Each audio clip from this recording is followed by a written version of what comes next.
어둠을 쫓도다. 각 나라 모든 사람 이 복음 듣고서 죄악에 빠진 데서 구원을 얻도다. 세상에 얻은 심령 진리를 모르네. 이 세상 참된 빛은 주 예수지로다. 예수를 믿는 이는 새 사람 되어서 사망의 권세 이겨 영생을 얻도다. 고린도전서 2장 말씀 보겠습니다. 고린도전서 2장 1절부터 5절까지만 읽겠습니다. 1절부터 5절까지.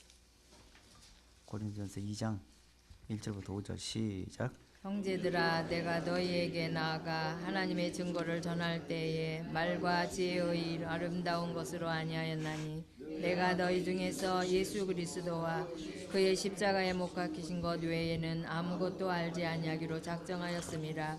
내가 너희 가운데 거할 때 약하며 두려워하며 심히 떨었노라. 내 말과 내 전도함이 지혜의 권하는 말로 하지 아니하고 다만 성령의 나타남과 능력으로 하여 너희 믿음이 사람의 지혜에 있지 아니하고 다만 하나님의 능력에 있게 하려 하였노라.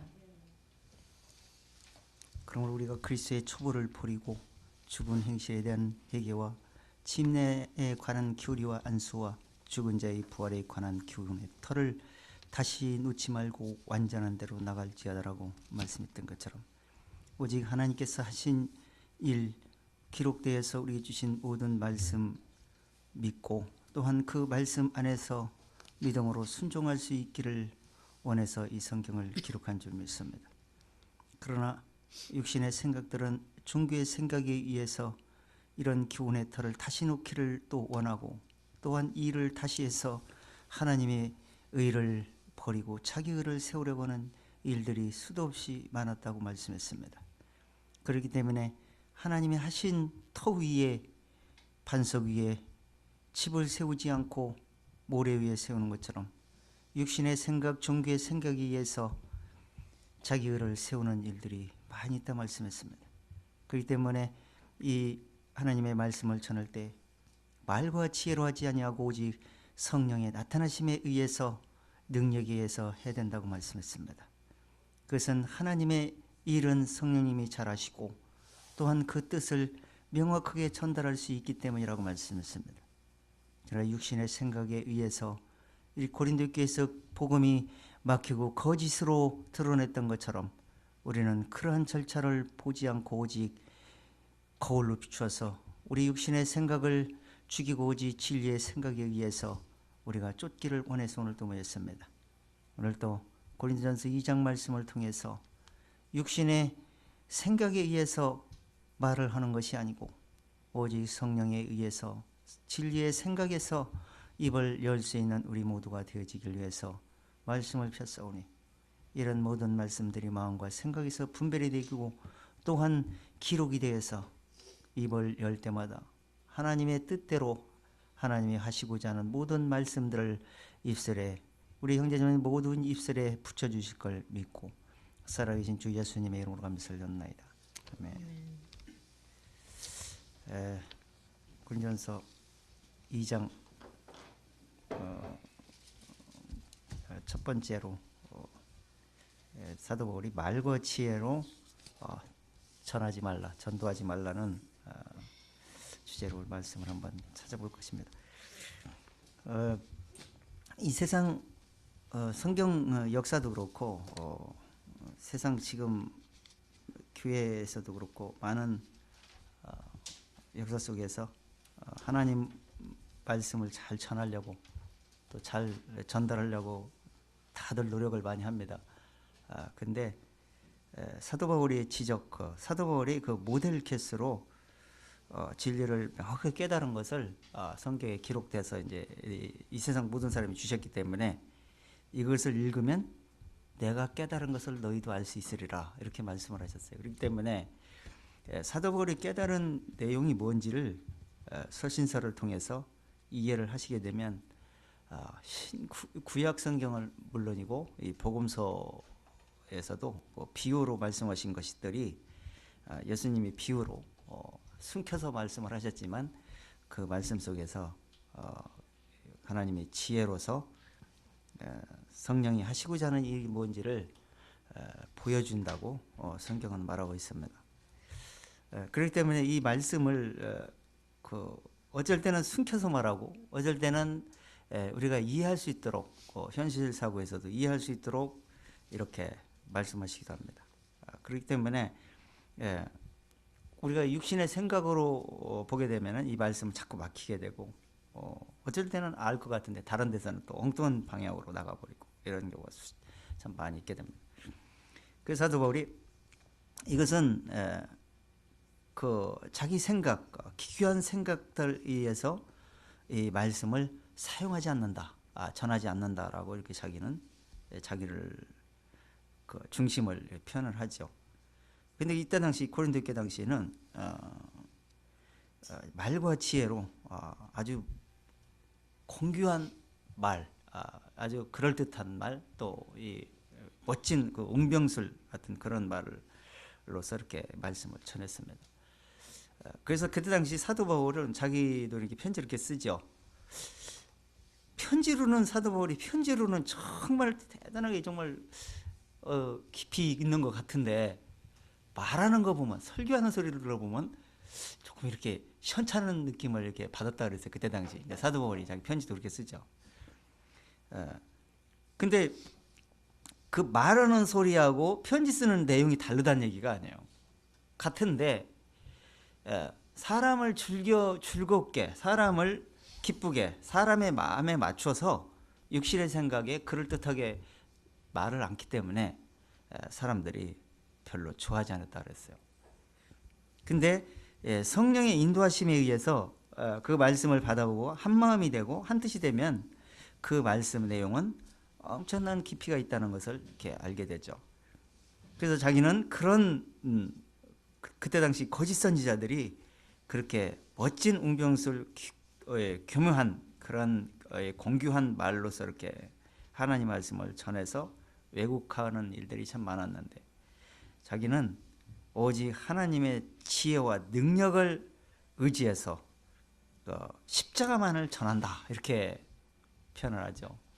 그 십자가만을 전한다 그러니까 십자가에서 못 박히신 그분만 전한다는 얘기가 아니에요. 그것만 전한다는 얘기가 아니고 그 안에서 그리스도의 십자가에 못 박혀 죽음 안에서 모든 것이 다 연결이 돼 있어요. 그렇기 때문에 그 안에서 죽은 이후에 자기도 함께 죽고 난 이후에 그리스도와 함께 살아서 그리스도를 전한다는 말씀의 뜻으로서 그렇게 말씀을 하신 겁니다. 그래서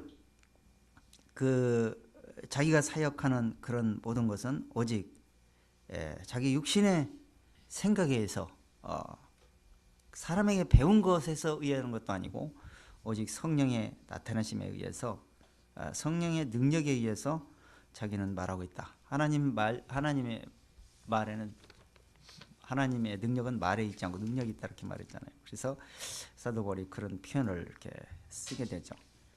그래서 오늘 2장 1절부터 한번 읽어보면서 한번 확인해 보도록 하겠습니다. 2장 1절 한번 읽어보세요. 형제들아 내가 너희에게 나아가 하나님의 증거를 전할 때 말과 지혜의 이름 아름다운 것으로 아니하였나니. 자, 이 사도 바울이 이 형제들과 내가 너희에게 나갈 때란 얘기는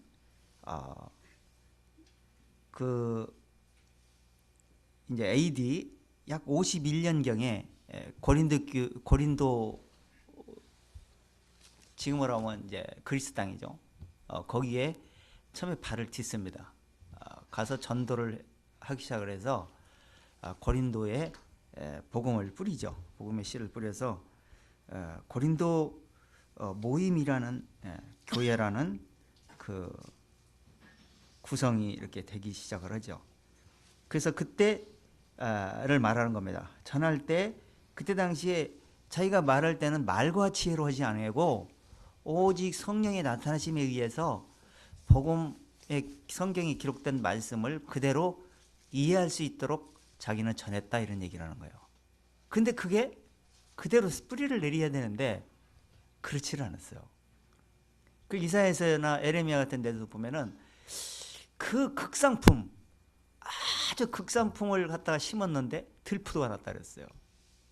그래서 이 말은 복음을 아무리 제대로 뿌린다 할지라도 듣는 사람도 제대로 들어야 되고, 듣고 나서 그거를 극상품이 될 수 있도록 진리의 그 공급을 계속 해줘야 돼요.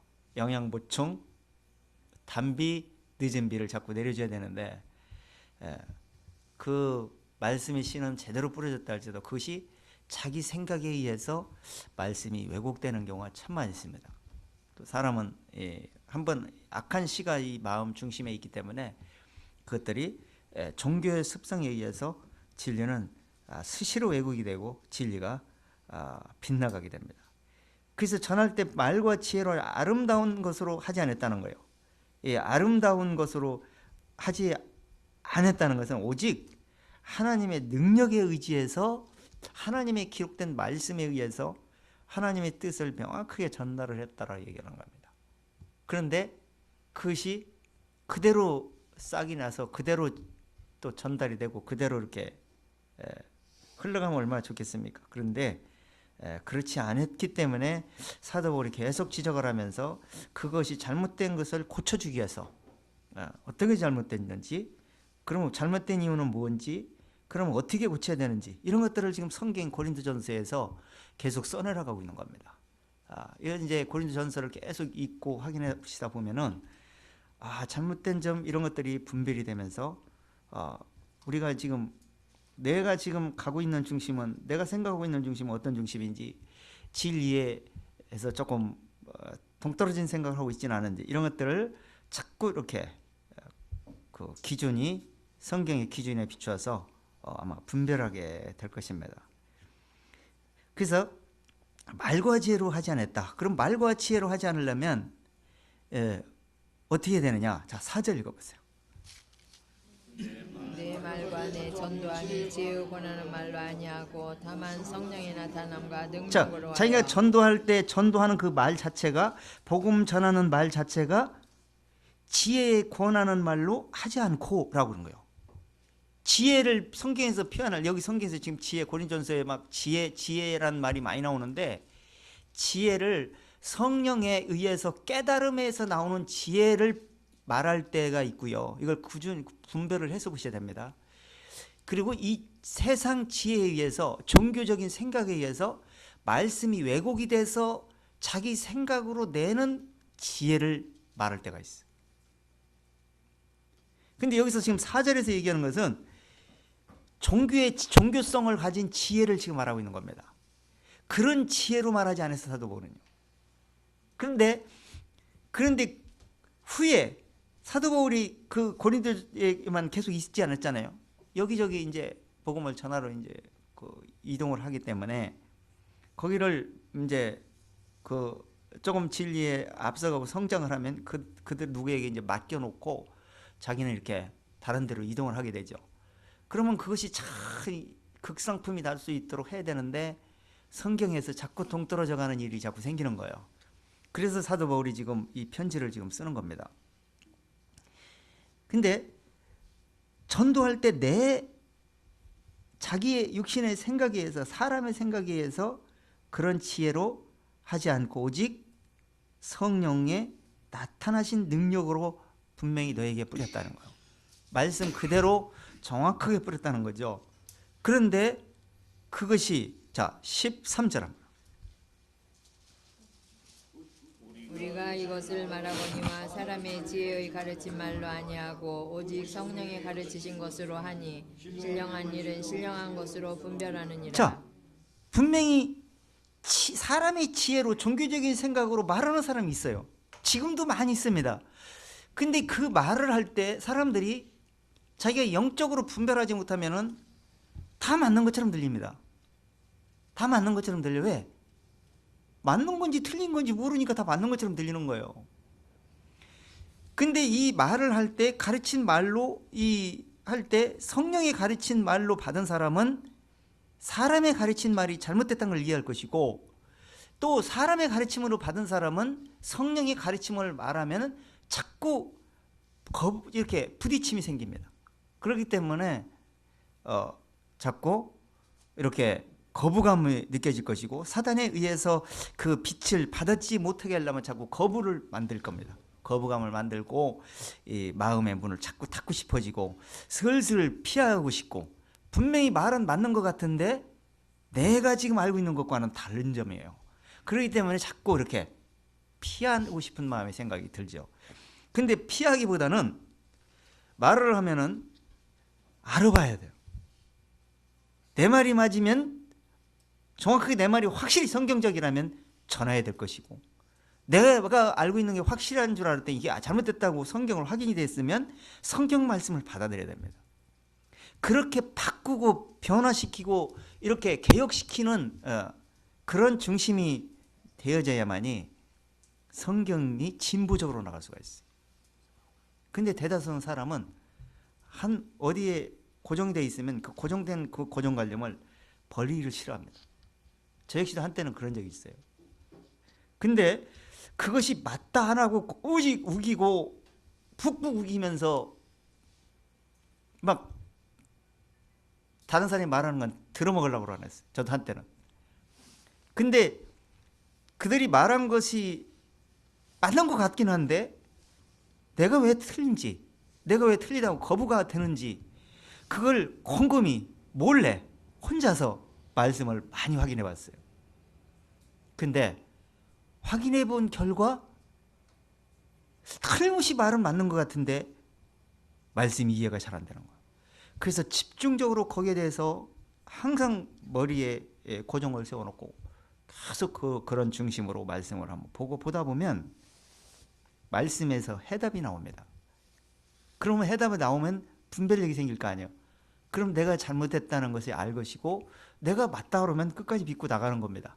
근데 처음에 내가 깨닫지 못할, 지금은 이제 얼만큼 말하면 분별력이 딱 되기 때문에 성경이 확인해 봐도 분명히 답이 딱 나오지만, 그때 당시에는 성경을 분별력이 좀 없었기 때문에 내가 주장을 했지만 나중에 알고 나서 보니까 제가 알고 있는 게 잘못된 거예요. 그래서 저는 가차없이 그걸 그냥 굴복을 시킵니다. 틀렸을 경우에는 말씀에 맞다 그러면 말씀을 쫓아가야 되잖아요. 내 자존심이 뭐 필요가 있습니까? 또 내가 아는 체에서 뭔 필요가 있습니까? 모르는 걸 아는 체로 해버리면 완전히 빗나가 버리는데. 그래서 그렇게 성경을 보고 또 그렇게 쫓고 그렇게 바꾸다 보니까 진보가 되더라고요. 진보가. 그래서 3살 먹은 아이한테도 배운다고 70 먹은 노인이, 배우는 건 좋은 겁니다. 자존심이 필요가 없습니다. 잘못 알고 있는 것이 옳다고 계속 고집을 부리면 그건 무지한 사람이 되는 겁니다. 근데 이 고린도 교회에서도 잘못됐다는 걸 이해를 시켰을 때 쉽게 바꾸면 얼마나 좋겠습니까? 그러나 죽을 때까지 못 바꾸는 사람은 못 바꿉니다. 자기 고정관념, 자기 그 완고함 때문에 자기를 그 사단의 생각에 의해서 멸망길로 자천한 경우가 참 많이 있게 되죠. 그래서 여기서 신령한 일은 신령한 것으로 분별하느니라. 그것은 성령의 가르침을 제대로 받은 사람은 영적 생각에 의해서 분별이 될 수밖에 없다는 거예요. 그래서 알 수가 있다는 거다. 그래서 옳은 것을 붙잡고 옳은 것을 찾고 믿음으로 쫓을 수가 있게 되는 거다라고 사도 바울은 이렇게 설명을 하고 있습니다. 자, 1장 17절 읽어보세요. 고린도전서. 그리스도께서 나를 보내심은 침례를 주게 하려 하심이 아니요 오직 복음을 전케 하려 하심이니 만일 지로로 하지 아니함은 그리스도의 십자가 헛되지 않게 하려 함이라. 자, 여기서 지금 우리가 1장에서도 확인해 봤지만 사도 바울이 지금 나를 보내신 것은 침례를 주게 하려 함이 아니다는 거 얘기 표현하는 거예요. 그러면 지금 많은 게 침례를 하고 있잖아요. 그리고 역사적으로 다 침례를 해왔잖아.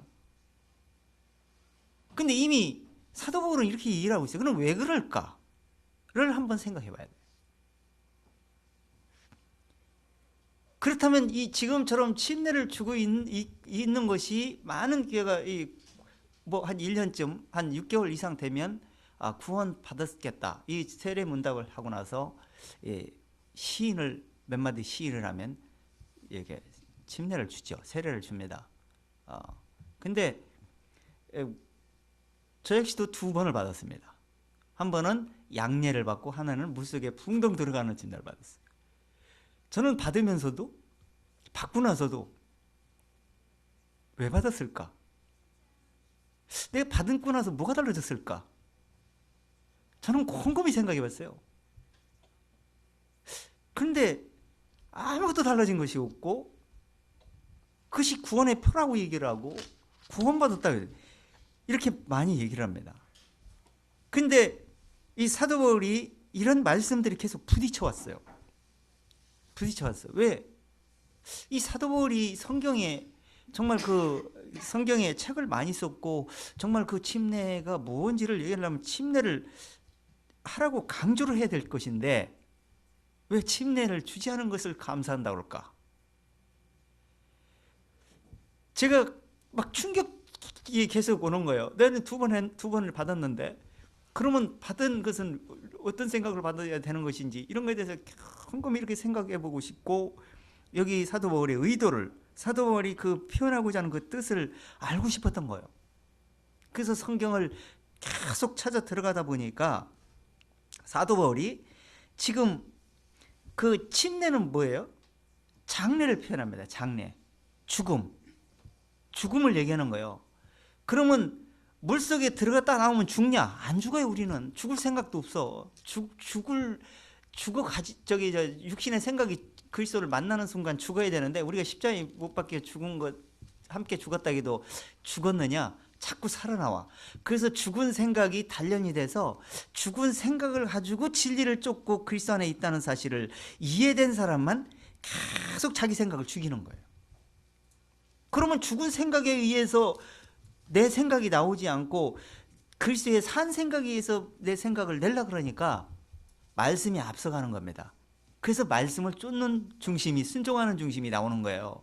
그걸 지금 얘기하는 거야. 근데 그 침례라는 표현을 뭐냐면 하나님이 예수님도 물속에 풍덩 들어가고 침례 요한도 회개의 침례를 전받다 해서 죄사함 받게는 회개의 침례. 그러면 죄가 발견돼야 죄사함을 받을 거 아니에요. 그러니까 죄인이 죽는다는 걸 가르쳐주기 위해서 물속에 풍덩 담그는 거예요. 그게 이제 구약은 할례로 얘기하다가 할례는 껍데기가 짤이 잘려나가잖아요. 그러면 죽은 거야. 그럼 새살이 더 나와. 그러면 속 사람이 다시 거듭났다는 걸 표현하여 가르치기 위해서 그걸 이제 표현했는데 할례 받으면 다 되는 걸로 유대인들이 이렇게 생각했잖아요. 그래서 간간히 성경에서 신명기서에도 봐도 너희는 마음의 할례를 말하는 거다. 스데반도 이 마음과 기의 할례를 받아야 된다. 이렇게 얘기죠. 그러면 그 이제 육신의 생각이 죽어야 된다는 얘기를 하는 거예요. 그래야 속 사람이 살아난다. 이런 표현을 지금 계속 쓰고 있는데, 그 이제 물속에 들어가면 죽는 것처럼 죽는 것이 바로 그것을 십자가에 예수님과 함께 못 박혀 죽는 그 생각으로 거기로 들여보내는 거예요. 그렇게 바꿔주게 하는 것이 침례라는 걸 사도 바울이 깨달은 겁니다. 그래서 의식에 머물러 있지 않고 실질적으로 예수님과 함께 죽었다가 다시 살아나는 그 연합된 모습으로 장례를 치러라. 이것이 침례다. 이렇게 사도 바울이 얘기하고 싶었던 거예요. 그걸 풀어주는 거예요. 말씀을 바꿔주는 겁니다. 그래서 내가 침례 주지 않고 그렇게 왜곡시켜서 모형적인 것에 머물러서 설명하는 것이 아니라 실질적으로 바꿔서 십자가가 너희가 함께 그리스도와 죽어야만이 된다는 사실을 전달하기 위해서 그렇게 바꾸주는 생각을 갖게 만들기 위해서 주지 않은 것을 감사한다 이렇게 표현하는 거예요. 이해됩니까?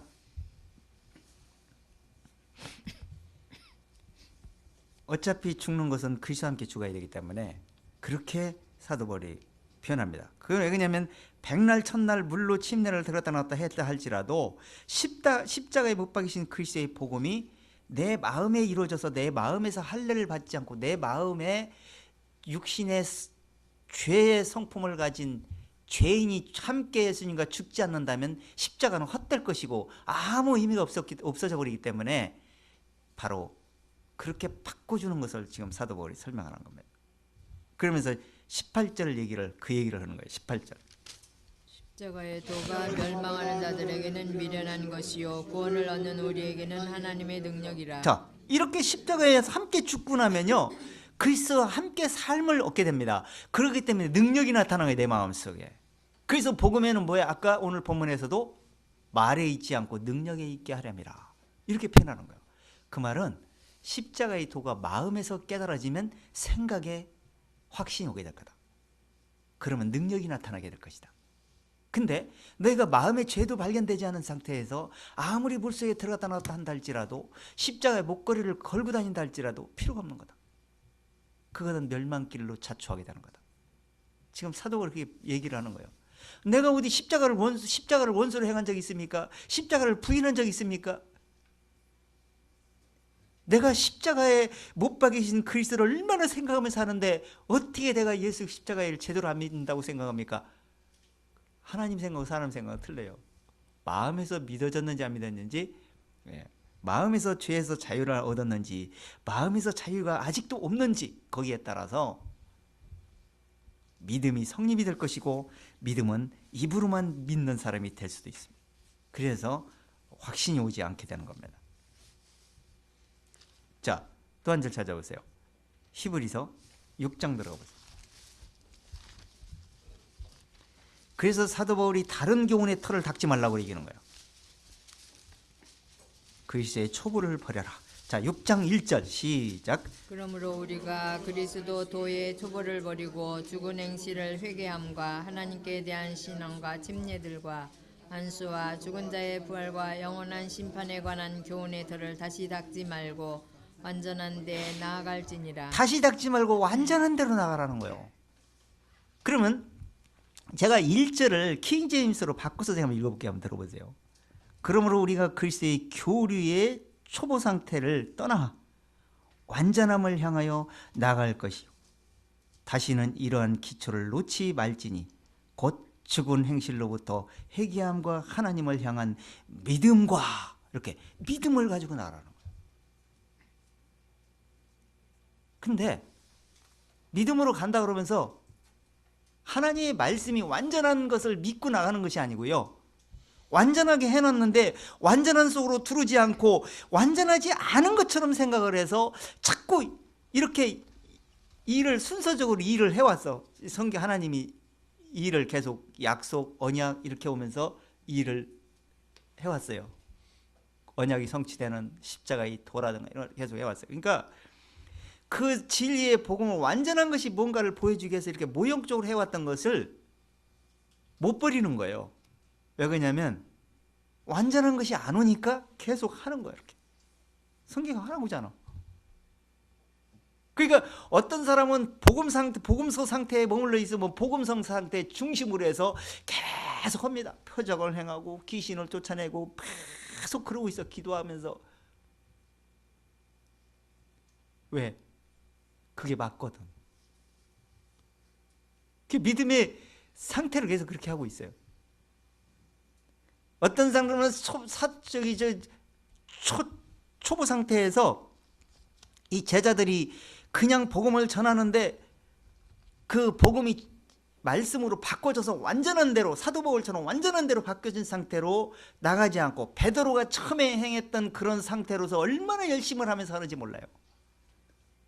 근데 그러다가 베드로가 자기가 깨달음이 딱 오면서 그 초보 상태를 버린과 동시에 완전한 대로 들어간 상태가 있어.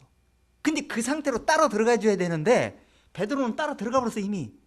근데 베드로가 모형 상태에 머물러 있는 상태를 똑같이 그 상태에 머물러 오는 사람이 있어. 왜 그럴까요?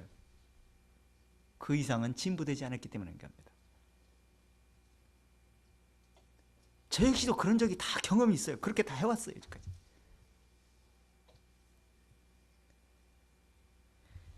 근데 이 말씀을 듣고 잃어버리고 하기 때문에 정리가 안 돼서 워낙 그 말씀이 두껍고 방대하기 때문에 정리가 안 되는 거지만은 말씀을 많이 집중하고 이 앞뒤를 살펴보다 보면 이 말씀이 앞뒤가 안 맞는 구절이 한두 군데가 아니에요. 왜? 완전한 대로 바꿔진 상태로 말할 때 있고 지금 진행형으로 말할 때가 있거든요. 근데 바꿔진 완전한 데로 들어가면 일이 딱 맞춰져 있는데 완전한 상태로 들어가지 않으면 일을 해야 돼. 그게 맞게끔 들려오는 거예요. 그렇기 때문에 계속해서 종교적인 생각을 가지고 일을 해버립니다. 그래서 완전한 데 못 나가게 만드는 그런 역할을 하게 되는 거예요. 그래서 사도 바울이 그 유대인들이 그런 일을 계속 해왔잖아요. 그래서 사도 바울이 초보 상태의 죽은 행실, 회개 이런 것들을 이 믿음 상태로 돌려라. 너희가 그런 일을 한다고 해서 완벽하게 될 수도 없을 뿐 아니라 이 일을 한다고 해서 하나님이 일 잘했다 칭찬할 일도 아니야. 하나님의 일은 하나님이 하시지 우리가 하는 게 아니에요. 하나님이 일을 하셔놓고 완벽하게 해놓고 준비해놓고 우리에게 돌아오라고 그러는 거예요. 그 완벽하게 준비된 곳으로 돌아오라는 얘기예요. 그렇게 돌아오는 것이 먼저 우선순위 된 다음에 그 말씀을 명확하게 깨달은 다음에 그 말씀을 그대로 전달해주면 그게 일입니다. 그렇게 일을 해나가면서 육신도 그 진리가 왜곡되지 않는 선 안에서 육신이 따라가면서 봉사를 하는 거예요. 그게 지금 우리의 진보한 상태, 완전한 데 나가서 터 위에서 일하는 상태예요. 그 공력이 집으로 세상 것으로 세상적인 생각으로 조금이라도 집 짓는데 도움이 된다 생각을 꿈도 꾸지 마세요. 그건 전부 다 상급이 다 깎아먹는 일입니다. 그냥 오직 주 안에서 죽고 난 다음에 그리스도의 생각을 알면 알수록 그리스도의 생각에 의해서 육신은 죽고 내가 어떻게 해서 그리스도를 드러내는데 말도 일도 봉사도 그리스도를 위해서 하는 것인가를 생각을 하고 육신은 그냥 거기에 내어 맡겼을 때 그것이 진정한 봉사가 될 것이고 나중에 상급이 될 겁니다.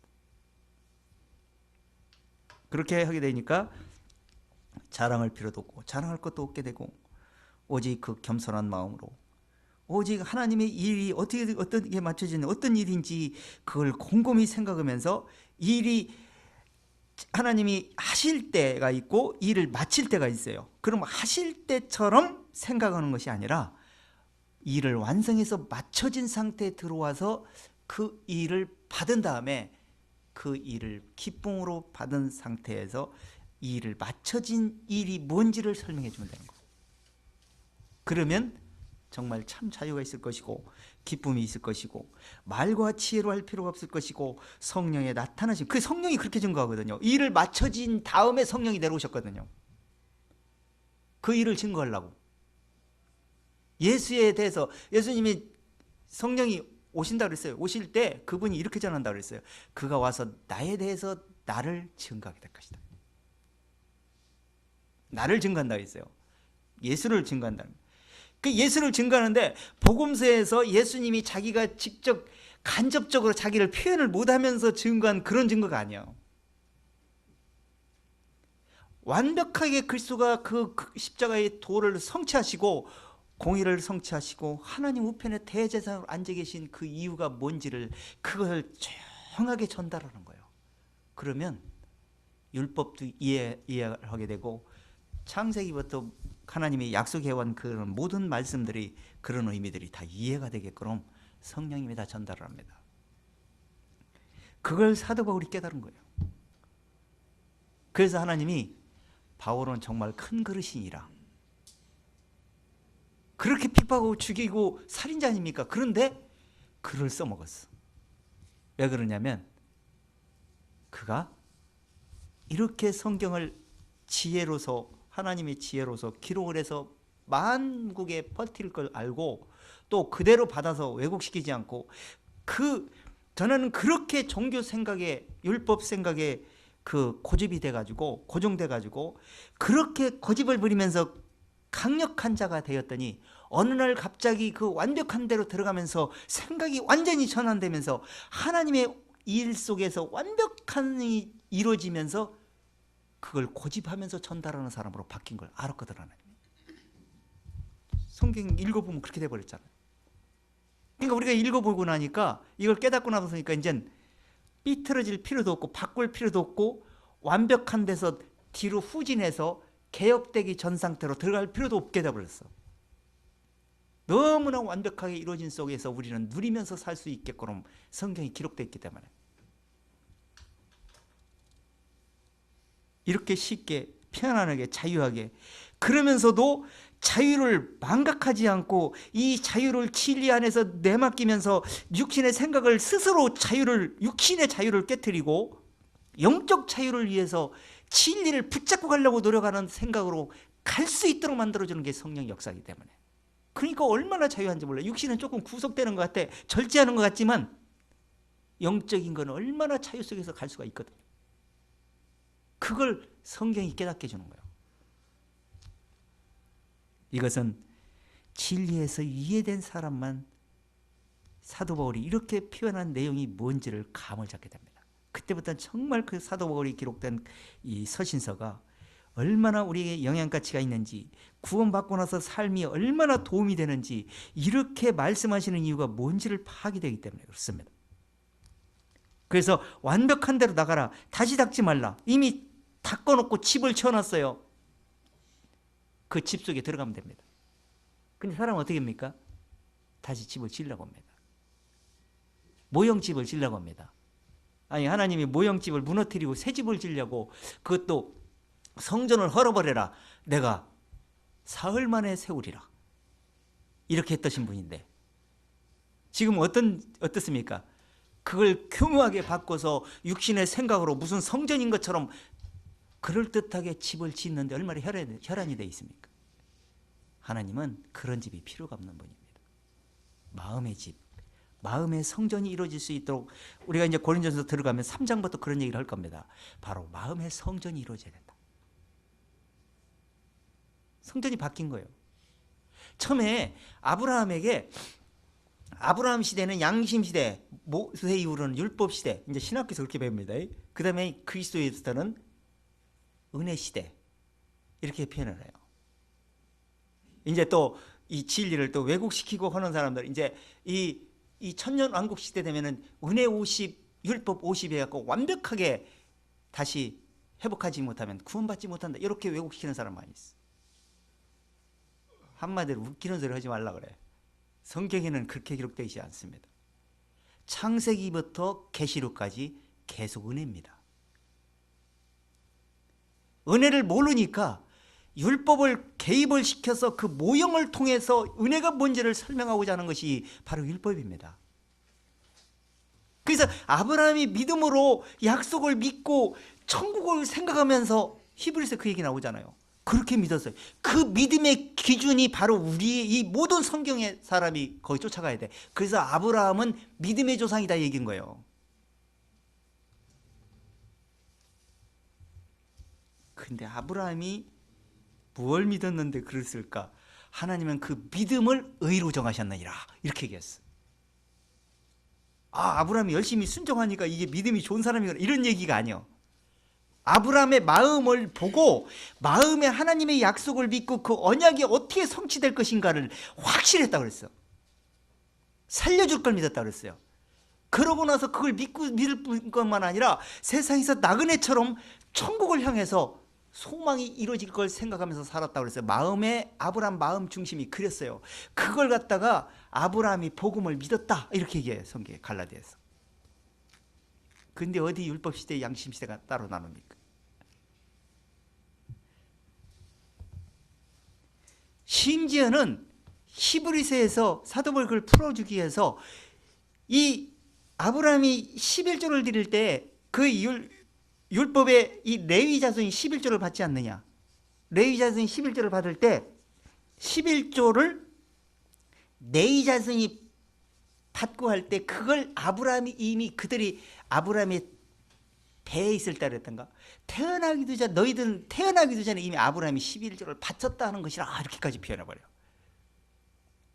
아브라함의 믿음 속에 11조는 뭐고 율법은 뭐고 성전은 뭐고 이런 걸 다 설명 속에 다 들어가 있어요. 그래서 아브라함의 믿음으로 완성된 속으로 들어가 있기 때문에 이미 바쳐졌다는 것이다 라고 그렇게 표현을 해요. 바로 그리스도 안에서 다 이루어졌다는 것을 아브라함은 믿었기 때문에 그런 겁니다. 그래서 완성된 속으로 들어가지 않으면 우리는 모든 구약시대의 한 모습들을 계속 따라할 수밖에 없고 하라고 하면 거기에 속을 수밖에 없고 따라갈 수밖에 없는 겁니다. 모르니까. 하나님이 그 뜻을 이해를 해야 나는 하지 않았어? 이게 능사가 아니요. 나는 했어? 그런 정도가 아니요. 하면 안 되는 것이고 내가 왜 이렇게 이 말씀으로 넘어가니까 자연스럽게 맞춰져야 될 건 맞춰지고 해야 될 건 해야 될 것으로 정리가 돼버리는 거예요. 굽이 갈라져 버리는 거예요. 그래서 굽이 갈라지고 새김질이 되니까 굽이 갈라진 짐승을 먹게 되는 거예요. 자동식으로. 굽이 안 갈라졌는데 어떻게 새김질이 안 되는데 분별이 안 되는데 하나님대로 하고 따라갈 수밖에 없고 이건 아닌 것 같은데 어떤 사람은 이거 하면 안 된다고 그러고 어떤 지도자는 하라고 그러고 어떤 지도자는 안 하면 된다고 그러고 이렇게 이 말 저 말 다 들어보면 도대체 어떤 말이 맞는 거예요? 그러면 두 가지를 놓고 정리를 해봐야지. 혼자 스스로 노력을 하면서 하나님 이 말씀은 어떤 것이 맞는 건지 저에게 응답을 주세요. 그럼 말씀을 파고 들어가고 계속 읽어봐야 될 거 아니야. 그러면 이 사람이 말하는 것은 이런 말이고 저 사람이 말하는 것은 이런 말인데 그러면 성경에 표대를 세워놓고 그 사람이 말하는 것을 갖다가 성경에 맞추면 한번 맞춰보는 거야. 그러면 성경은 뭐라고 있는 걸 들어가 보면 성경을 쫓아가 보면 성경이 답이 나올 거 아니야.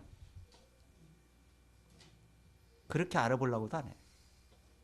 알아보려고 하는 사람은 찾습니다. 해답을 얻습니다. 근데 그냥 아이고 이 말도 맞는 거 저 말도 맞는 거 그냥 하는 것이 유리할 것 같다. 왜? 않는 것보다 나을 것 같잖아. 하나님께 정성을 들이니까. 그런데 하나님은 정성을 들이면 더 싫어하십니다. 더 싫어하세요. 그래서 답이 없는 겁니다. 자, 갈라디아서 2장 한번 들어가 보세요. 아니, 골로새서 2장 들어가 보세요.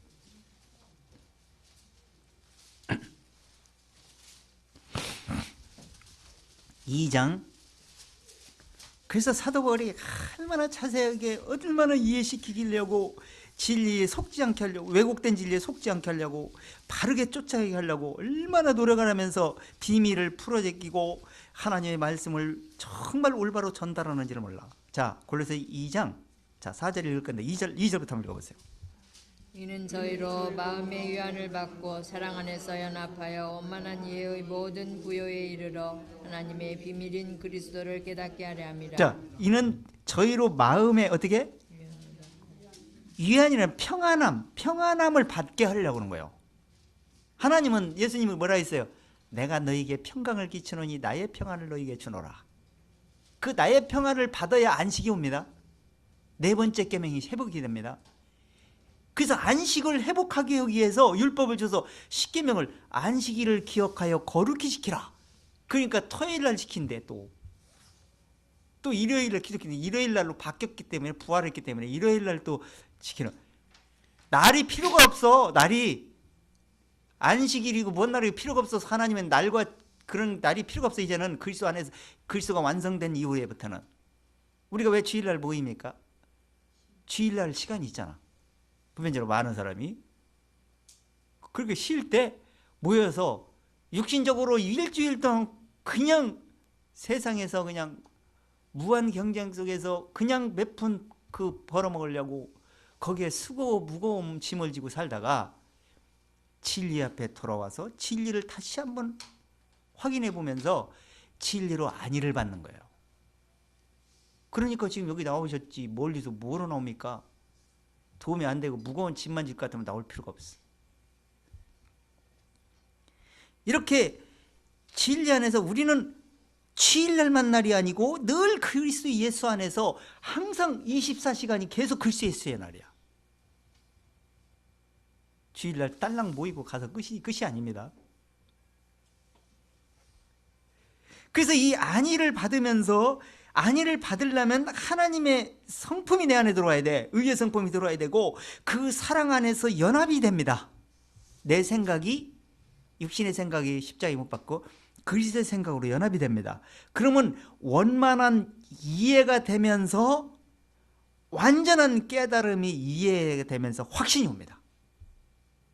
킹제임스에는 그렇게 기록이 되어 있는데, 완전한 깨달음으로 확신할 수 있게 된다는 거예요. 자, 이렇게 되면서 어떻게 되냐? 그 부요라는 게, 이 세상 뭐 무슨 부요 이런 게 아니에요.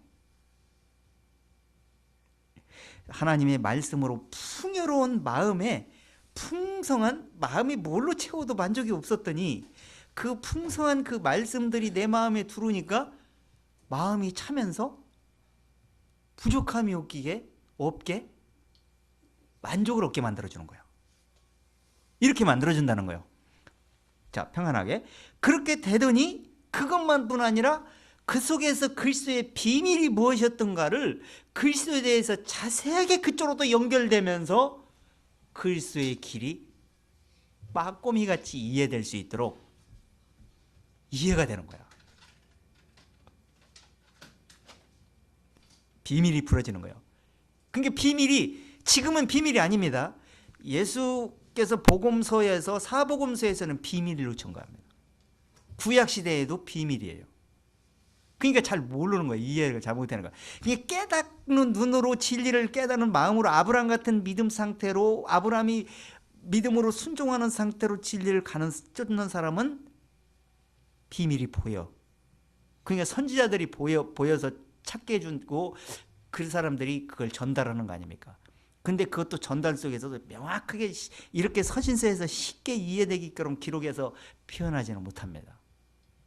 그럴지라도 성령의 이끌림에 의해서 마음으로 가음을 잡고 쫓아갈 수 있게 되어 있다고 그랬어요. 그래서 베드로도 그런 표현하는 거예요. 부지런히 연구하고 살펴서 어느 날 어떤 시에 그분이 죽어가지고 어떻게 될 것을 성경에 필요했다, 기록해놨다 그랬어요. 그래서 그걸 깨달은 사람은 결국에는 믿음으로 되는 것이구나. 그래서 믿음의 결국 곧 영혼의 구원함을 받는 것이구나. 베드로가 그렇게 표현했잖아요. 베드로 전후서 쓸 때는 베드로가 깨달아가지고요, 초보 상태를 버리고 완전한 데 들어간 상태에서 기록한 거예요. 그래서 깨달음이 있게 되는 거죠. 자, 이 3절. 그 안에는 지혜와 지식의 모든 부하가 감추어져 있느니라. 그러니까 그 진리를 깨닫게 되면은 그리스도의 비밀 속에, 그리스도 안에서, 예수 그리스도 안에서 모든 것이 다 연합되어 있다는 걸 알게 됩니다. 그 원천이 하나님이시잖아요. 하나님이 원천에서 나오는 생명의 공급이, 그리스도는 뭐로 왔습니까? 하나님의 원천이 무언가를 보여주기 위해서 생명을, 아담 안에서 아담에게 생명을 공급했는데 아담이 생명을 막아버렸잖아. 그래서 생명을 다시 공급하기 위해서 죄를 이겨야 될 거 아니야. 의의 생명을 공급하려면. 그래서 생명을 다시 회복하고 공급하기 위해서 그리스도가 이 일을 마치고, 시작해서 마치고 생명을 공급해 주신 거예요. 그 생명을 공급해 주기에 자세하게 생명이 뭔지를 알려주는 것이 성령님이세요. 그래서 내 배에서는 생명의 강이 흘러나리라. 이것은 성령을 가리켜 하신 말씀이더라. 성령이 그렇게 만들어주세요. 성령님에 의해서 성경이 기록됐습니다. 그래서 성령에 의해서 깨달은 사람은 생명의 말씀이 어디를 봐도 생명이 흐르게 돼 있어. 그러니까 그리스도의 생명으로 연결해서 성경 말할 수밖에 없게 돼 있다는 거예요. 왜 그러냐면 성경이 하시고자 하는 일이 그거기 때문에. 그런데 어떻습니까? 고린도 교회도 마찬가지고 지금도 많은 사람들이 어떻게 말합니까? 생명이 조금 이해되기 쉽게끔 나온 데서는 예수님이 다 십자가에 못 박혀 피 흘리실 때 모든 것을 피만 보면 구원받습니다. 얼마나 얘기합니까? 그래놓고 다른 데 가서는 어떻게 얘기합니까? 생명이 마치 끊어진 상태에서 다시 생명을 받아야 되는 것처럼 이렇게 왜곡돼서 공교한 말로 사람을 속이되는 일이 얼마나 많냐. 이것이 바로 그때 당시 고린도 교회였어. 지금도 마찬가지입니다. 근데 다 속는데 어떻게 해? 자, 그러면서 다시 4절 읽어보세요. 내가 이것을 말하면 아무도 공개한 말로 너희를 속이지 못하게 하려 함이니 아무도 공교한 말로 이렇게 공교한다는 것은 현혹하지 못하게, 그 말은 말로라는 유창하게 이런 말하는데 속지 않게 한다는 거예요. 속지 말라 이런 얘기를 하는 거죠. 자, 5절. 이는 내가 육신으로는 떠나 있으나 심령으로는 너희와 함께 있어 너희의 규모와 그리스도를 믿는 너희 믿음에 굳은 것을 기쁘게 봄이라. 자, 6절. 그러므로 너희가 그리스도 예수를 주로 받았으니 그 안에서 행하되 자, 주로 받았으니 그 다음에 그 안에서 행하되, 그게 이것이 지금 종교하고 복음하고 차이점이 그거예요. 복음은 그리스도 안에 생명을 먼저 들어온 다음에 나는 죽고 이제는 그리스도 안에 살아서 오직 하나님의 일이 뭔가를 알아서 그 일만 하려고 노력하는 것이고요. 그건 내 육신의 공력을 드러내는 것도 아니고 일을 다시 시작하는 것도 아니고 모형으로 들어가는 것도 아니야, 이건. 근데 종교는 뭐냐? 일을 맞춰질 때는 맞춰진 것 같은데 다시 일을 다시 새로 시작해서 다시 일을 만드는 거예요. 그래서 고린도전서에는 일을 서신서에 보면 계속 일만 만드는 자들 그들이 너에게서 떠나라 이렇게 얘기까지 해. 쓸데없는 일을 자꾸 만드는 거예요. 반복적으로. 하나님이 일을 그건 거부하는 거고요. 순종하는 게 아닙니다. 자꾸 일을 해서 하나님께 가까이 가고 싶은 마음이 들게 만드는 거. 이것이 종교야. 자기 의를 세우려고 하는 얼마나 그 어리석은 짓을 하는 자들이 바로 종교를 쫓는 겁니다. 자, 그 다음에 7절 한 절 읽어보세요. 그 안에 뿌리를 박으며 세움을 입어 교훈을 받은 대로 믿음에 굳게 서서 감사함을 넘치게 하라. 자, 그 안에서 뿌리를 박았으면 그 진액을 받아먹고 살아야 될 거 아니요. 그럼 진액을 받으면 하나님이 뜻에서 나올 것이고 성령에 입각해서 성령에 의해서 진리의 말씀이 적용되게 될 것입니다. 근데 뿌리는 박았다고 그러는데 공급은 엉뚱한 게 나와. 극산품이 나오지 않고 들포도가 나와, 신포도가 나와, 못 먹을 포도가 나와. 이건 뭐예요? 가지에 붙은 나무예요? 떨어진 나무입니까? 붙어있지 않고 마귀의 생각이 혼합해서 종교의 생각에 의해서 하나님의 말씀을 쫓는 바로 신포도, 못 먹을 포도가 된 겁니다. 거짓 복음이 되겠죠. 자, 그래서 그리스도의 십자가에 못 박힌 것 외에는 내가 전하지 않기로 작정했다고까지 이렇게 사도 바울이 2절에서 본문 2절에서 이렇게 표현하죠. 그걸 지금 사도 바울이 갈라디아서 6장 14절 한번 들어가 보세요. 빨리 6장 14절. 그러나 십자가 외에는 결코 자랑할 것이 없으니 그리스도로 말미암아 세상이 나를 대하여 십자가에 못 박히고 내가 또한 세상을 대하여 그러하니라. 십자가에 대해서 자랑할 것이 결코 없다. 십자가만 이렇게 막 증거하고 십자가만 달고 뭐 십자가가 막 이렇게 주는 그런 능력이, 그런 거기서 십자가에서 능력, 심지어는 십자가 이렇게 귀신 들린 사람이 십자가 때문에 귀신이 도망간다고도 얘기잖아.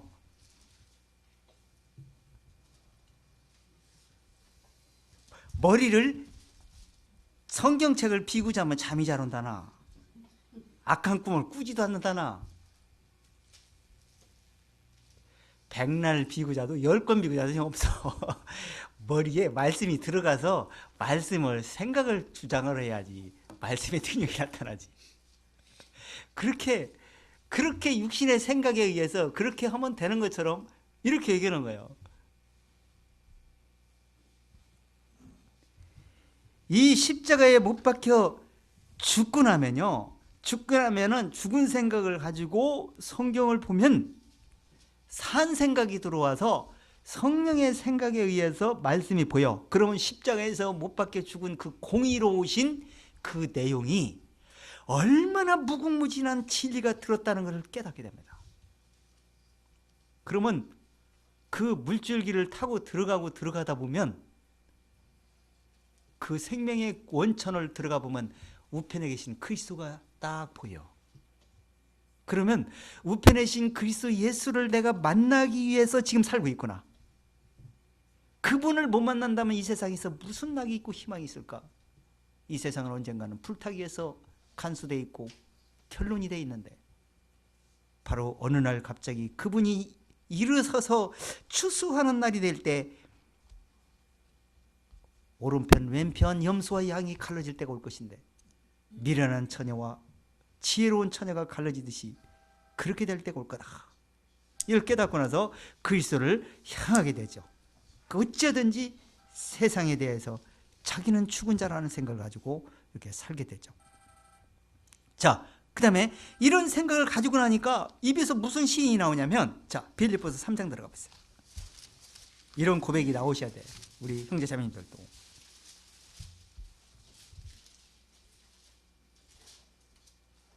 깨닫기 전 상태에서는 모든 고정관념, 내가 진리를 제대로 몰랐을 때도 그게 옳은 거라고 생각했다면 이건 다 배설물력이다, 이렇게 타도는 다 피어나는 거예요. 자, 7절 3장 7절 시작. 그러나 무엇이든지 내게 유익하던 것을 내가 그리스도를 위하여 다 해로 여길 뿐더러. 자, 누구를 위해서? 그리스도를 위하여. 그러면 해로 여긴 게 뭐예요? 자기에게 유익한 것. 4절부터 읽어보세요. 4절부터 시작. 그러나 나도 육체를 신뢰할 만하니 만일 누구든지 다른 이가 육체를 신뢰할 것이 있는 줄로 생각하면 나는 더욱 그러하리니, 내가 8일 만에 할례를 받고 이스라엘의 족속이요 베냐민의 지파요 이브리인 중에 이브리인이요 율법으로는 바리새인이요 자, 열심으로는. 8일 만에 할례를 받았다는 얘기는 난제 8일부터 율법에 적용되는 대로 자기는 뭐 하고 싶던 안 하고 싶던 부모가 하라는 대로 자기는 다 내맡기고 다 했어요. 그러면서 성장하면서 율법을 배웠습니다. 그러면서 율법도 그때 당시 바리새파 중에 바리새파에 있다니까 전통적으로 율법을 배워가고 유대인 중에 전통파 유대인처럼 살았어요. 하나님 말씀대로 쫓으려고, 약속대로 살아가려고 그랬죠. 자, 이런 생각을 가지고 있었던 것을 가지고 얼마나 열심히 하나님 말씀을 쫓았으면 6절에서 이런 고백을 합니까? 6절 열심으로는 교회를 핍박하고 율법에 의로는 의미 없는 자라. 자, 율법에 맞춰보면 이 기독교, 지금 우리가 지금 쫓고 있는 예수 그리스도를 믿고 십자가의 도는 헛된 것입니다. 잘못된 것입니다. 근데 그렇게 잘못됐다라고 이단이라고 사입이라고 죽이러 쫓아다녔던 사람이야. 그러고 죽이러 가다가 예수님이 딱 환상 중에 예수의 말씀을 듣고 그가 꼬부라지면서 아나니아라는 그 선지자를 만나게 해주죠. 소개시켜주죠. 그를 가서 만나라. 그럼 너의 눈이 뜨게 될 것이다. 그 육신의 눈이 가려진다는 육신의 보는 눈, 보는 사고, 육신의 종교성, 이런 것이 가려지고 오직 그것이 비늘이 벗겨지면서 영적 눈이 떠지면서 그리스도의 복음이 보여지게 된 거예요. 그러면서 고백하는 내용이 이런 내용이요. 깨닫고 나서 7절 다시 읽어보세요. 그러나 무엇이든지 내게 유익하던 것을 내가 그리스도를 위하여 다 해로 자, 여길 뿐더러. 전에는 자기가 신뢰할 만한 사람이었죠. 율법주의자였죠. 율법 선생이죠. 하나님 말씀을 가리키는 사람이죠. 그런데 이걸 얼마나 자부심을 갖고 얼마나 자랑거리로 생각하고 하나님께 얼마나 떳떳하게 하나님이 나를 엄청 잘한다고 생각하고 그렇게 했던 사람 아닙니까? 그런데 이제는 어떻게 했다는 거예요? 일대 혁신해버리잖아요. 어떻게 했다는 거예요? 다 예수 그리스도를 알려주고 예수 그리스도를 위해서, 예수 그리스도가 누군지를 설명하기 위해서 율법이 존재했다는 걸 깨달은 거예요, 사도 바울이. 그러고 나서 자기의 모든 것을 다 해로 여길 뿐 아니라 그리스도 알기 전 이런 건 다 해로 여겨버린다. 배설물 여긴다. 이렇게 얘기하는 거예요. 그런데 그렇게 생각하고 나서 깨닫고 나서 보니까 율법이 다른 각도로 보여주는 거예요. 다른 각도로.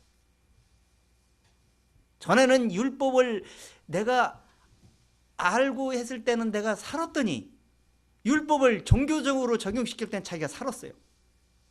내가 이렇게 열심히 의를 행하고 내가 하나님 말씀대로 잘하고 이렇게 하니까 나는 다른 사람보다 세리와 창기가 같지 않고 얼마나 의로운 사람일까, 이렇게 생각을 했어. 근데 그리스도를 만나고 나서 딱 깨닫고 나서 보니까 이 법이 내 마음에 그동안 알고 있던 지식은 똑같아. 머리를 알고 있던 지혜, 이것이 마음에 들어오고 나서 지혜, 성령님이 주는 지혜로 바뀌어버린 거야. 그러니까 이 지식이 얼마나 많겠습니까, 사도 바울이. 그 지식이 마음에 이루어진, 머리로만 알고 있던 것이 마음에 이루어지고 나니까 인생 철학까지, 인생의 내면까지, 인생이 어떤 길을 가는 것인지, 결론은 뭔지, 시작은 뭔지, 이런 것까지 다 꿰뚫어 버리는 거예요. 그러고 나서 보니까 성경이 꿰뚫어지게 보이더라는 거예요. 그러고 나서 변하는 거예요. 그러니까 이런 것들을 배설을 매겠다니까 아무 필요 없고 이제 다시는 그런 얘기 꺼내지도 않는 얘기가 아니에요. 이것이 바뀌어 보였다는 얘기예요. 바뀌어서 마음으로 보였다, 이런 표현을 하는 거예요 지금. 그렇기 때문에 육신으로 보는 그런 각도로 생각했던 고정관념을 이제는 단 배설물 여겨버린다, 이렇게 표현하는 거죠. 자, 8절. 아니 9절. 그 안에서 발견되려 함이니 내가 가진 의는 율법에서 난 것이 아니요 오직 그리스도를 믿음으로 말미암은 것이니 자, 곧 믿음으로 율법을 행할 하나님께 때는 원한 의라. 자기의를 세우려고 그랬어요. 자기의. 지금도 많은 사람들이 교회 예배당에 나갑니다. 마당만, 성경은 심지어 마당만 밟는 사람이라고 했어요.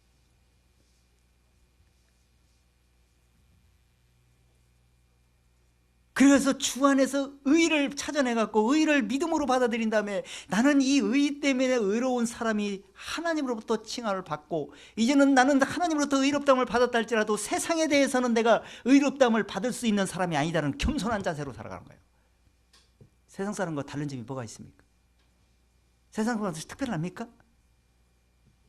그러니까 겸손하게 자기 죽은 듯이 이렇게 주님만 드러내려고 살아야 되는데, 예배당에서 죄 몇 번 고하고 하면 용서받은 것이 의인처럼 착각 속에 살면서 얼마나 떠버리면서 자기는 세상 사람보다 다른 사람처럼 얘기하냐 이게.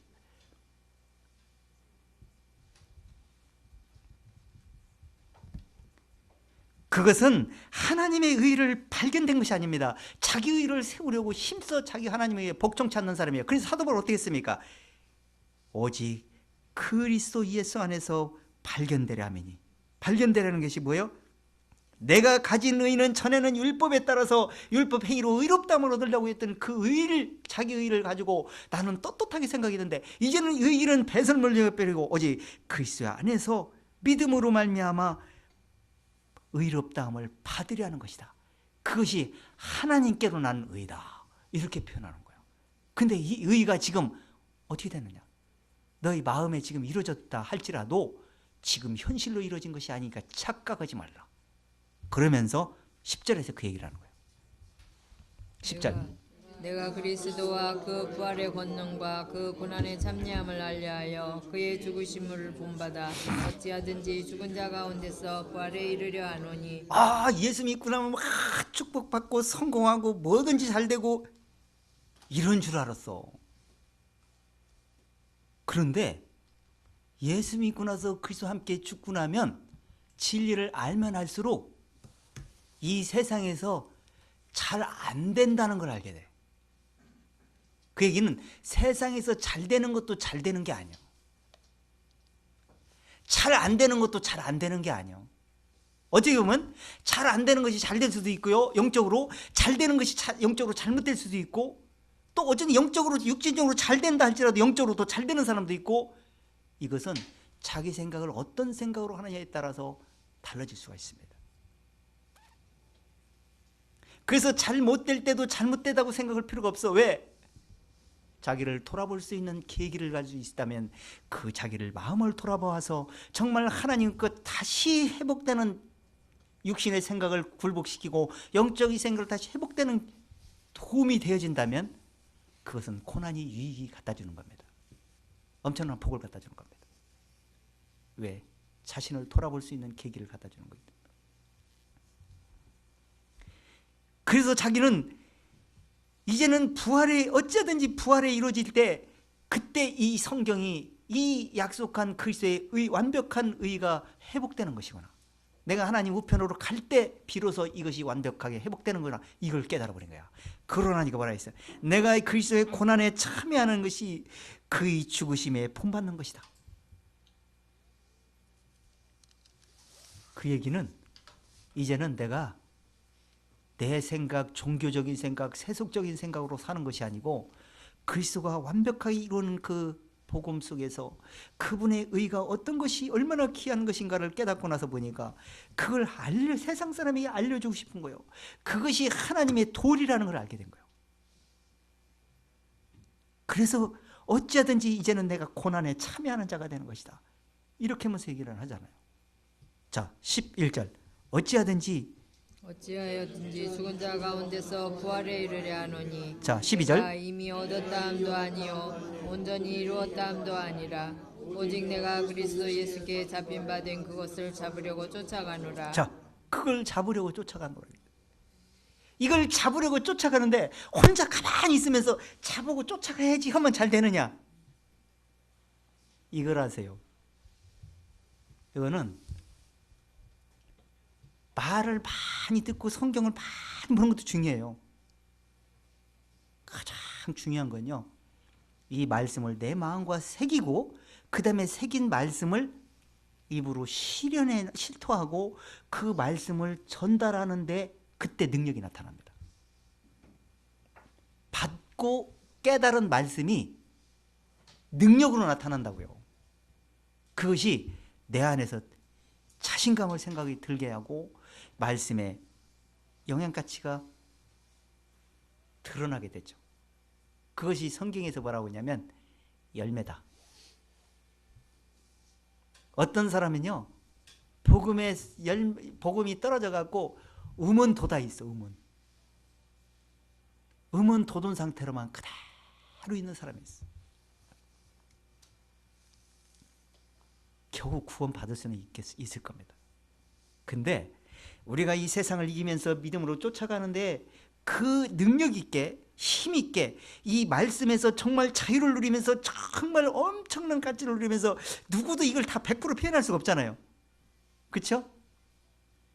그 표현할 수 없는 그 형용한 그 아주 기이하고 귀한 신비한 그 하나님의 말씀에서 나오는 그 생명의 빛이 내 마음에서 생각에서 나를 육신의 생각에 그냥 연약할 때도 부족할 때도 만족을 시켜주는 그 신비한 능력이 내 마음에서 역사하는 것을 깨닫고 경험해 본 사람들은 이것은 놓칠 수 없다는 걸 알게 될 겁니다.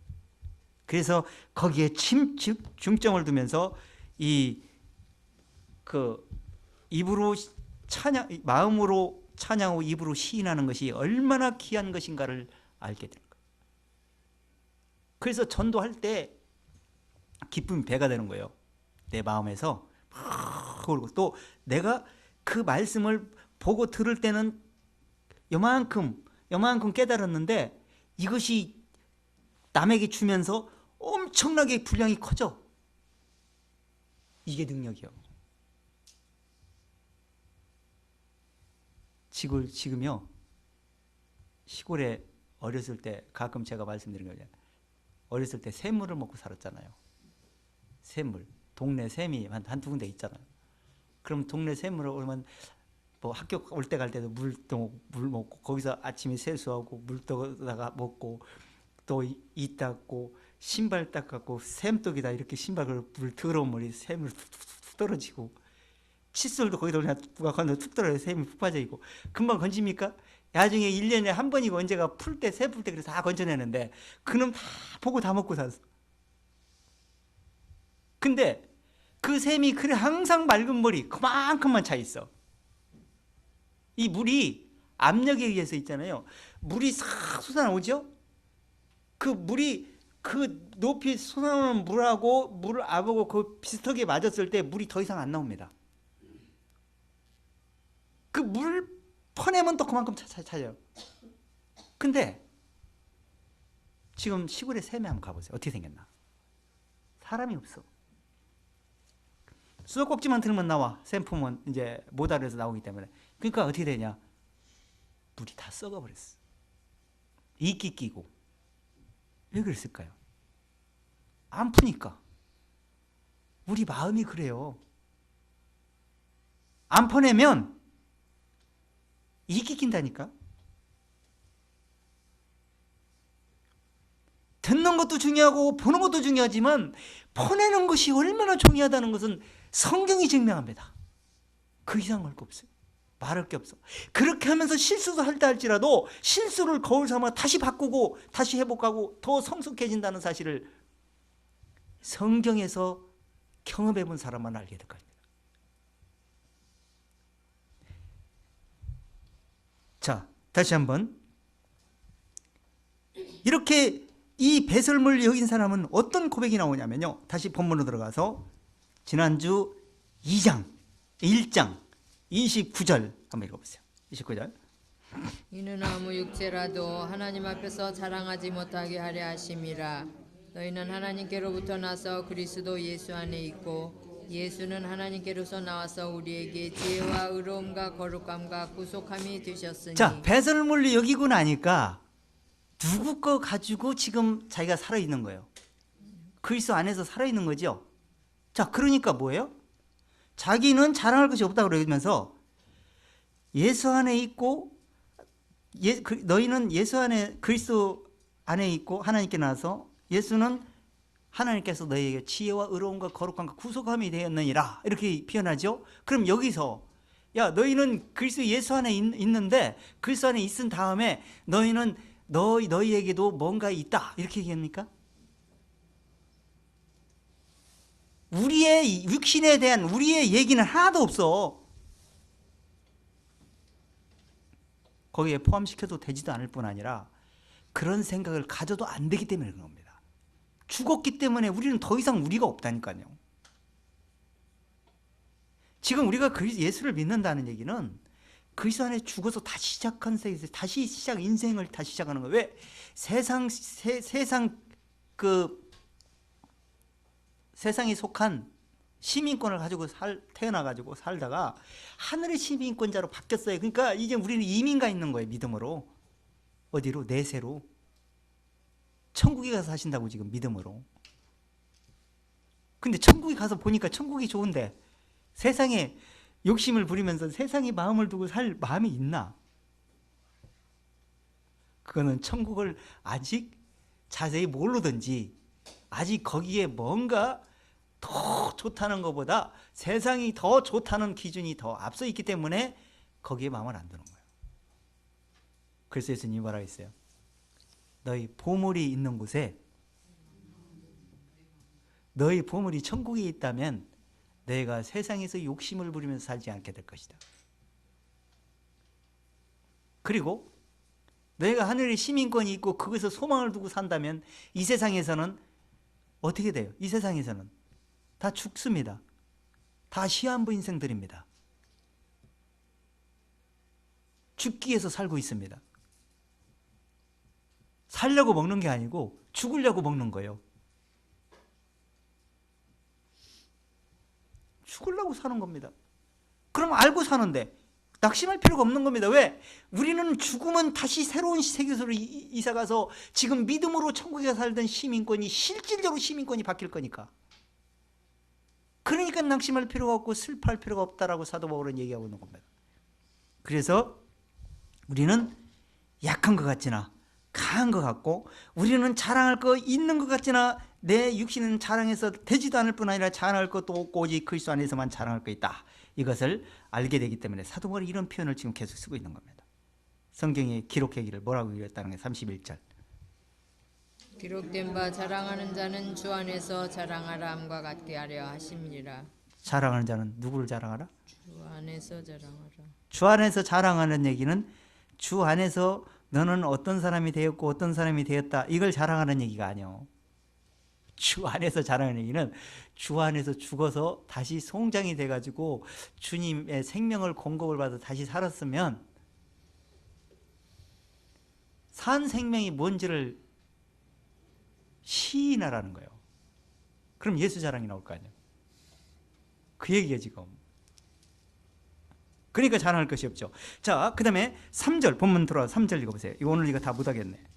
시간은 다 내가 갔네. 너희 가운데 거할 때 약하며 두려워하며 심히 떨었노라. 내 자, 말과 뭐에 따랐다고요? 두려움이 심히 떨었다는 거예요. 이 두려움이 심히 떨었다는 게 사도 바울이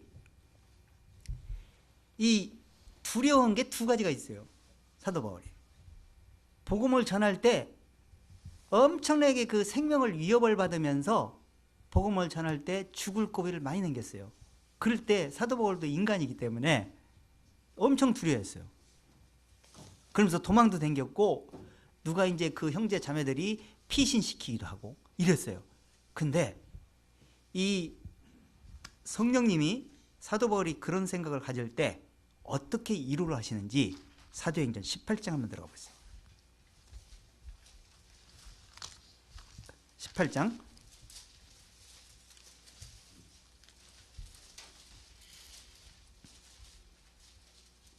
4절부터 한번 읽어보겠습니다. 18장 4절부터 시작. 안식일마다 바울이 회당에서 강론하고 유대인과 헬라인을 권면하니라. 실라와 디모데가 마게도냐로서 내려오매 바울이 하나님의 말씀에 붙잡혀 유대인들에게 예수는 그리스도라 밝히 증거하니. 자, 사도 바울이 당당하게 증거했어. 어디서 증거하고 있는 거예요 지금? 회당에서 증거하고 있잖아요. 그렇죠? 이 회당은 어디냐? 에베소. 이 어디든지 가면은 회당 먼저 증거를 합니다. 회당에 들어가서. 왜? 회당에 들어가면은 유대인들이 있어요. 또 이방인들도 있습니다. 그건 또 뭐예요? 하나님 말씀을 좀 압니다. 그렇기 때문에 증거하기가 좀 수월해요. 부딪히기는 하는데. 그런데 거기서 깨달으면은 복음을 깨달으면 엄청난 가치를 냅니다. 그러니까 여기서 그때 당시 회당장이 깨닫잖아요. 여기서 회당장이. 근데 이렇게 나오니까 안식일마다 사도 바울이 회당에서 강론하니라. 그러니까 사도 바울이 안식일을 지키려고 안식일 날 들어갔다 이렇게 나 또 얘기해. 안식일을 지킨 사람이다 사도 바울. 그러니까 안식일을 거룩하게 지켜야 된다 이렇게 또 그렇게 이 말씀을 갖다 사용하는 사람이 있다니까. 하여튼 이 말씀은 어떻게 이렇게 육신의 생각이 어떻게 사용하느냐에 따라서 그냥 다 써먹는지 몰라. 사도 바울이 안식일을 지키려고 간 게 아니고 거기에 모인 사람들에게 진리를 말씀을 율법의 어리석음에 자기가 머물러 있던 걸 자기 바뀌어진 상태를 이해를 시키기 위해서 안식일 날 들어간 거예요. 효과적이잖아요. 그런데 복음을 전하는데 어떤 일이 일어납니까? 자, 6절.